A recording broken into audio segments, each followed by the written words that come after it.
Mamimili nga muna ako dito ng aking uulamin ngayong gabi dahil wala nang laman ng aking ref.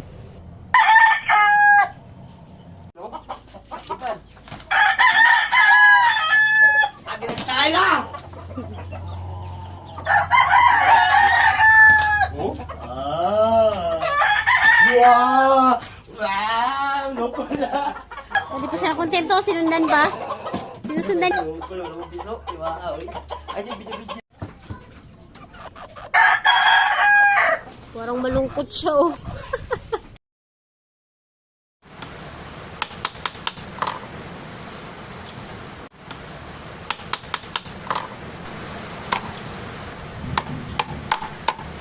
Uy, mabuwak na ako. Di na mabuwak, boy.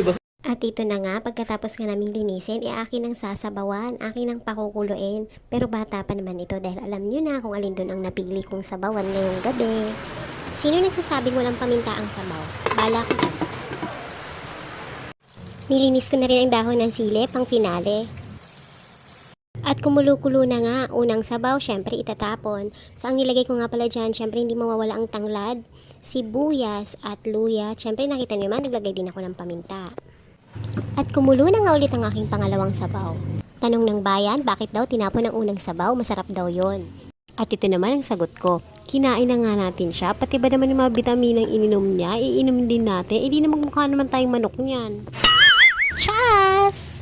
Pero ang totoo, nakaugalian na talaga itapon yung unang sabaw ng native na manok o na kaya ng mga napanalong manok sa sabong kasi syempre itatapon yung medisina tsaka yung langsa ng manok kasi talaga namang malangsa ang manok kaya dapat tinatapon yung unang sabaw para mabawasan man lang.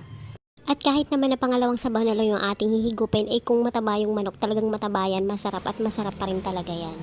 At ngayon naman ay maghihiwa naman ako ng mga ingredients o ng mga spices na para sa ating pangalawang recipe. Syempre, not just one, but two. Marami kayong manok doon, di ba? Kita nyo naman, daming pagpipilian, kaya dapat maraming recipe din. Minsan lang tayo makapamili, bigyan.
Puyo-puya, for the vlog tayo ngayon ah. Maluto. For the vlog nga tayo. Ayan o, ayan o, ayan o, tingnan, ayan o, tingnan mo. Ayan o. Ngusi naman. Ngusi. Nakakagutom naman. Tara, kain na!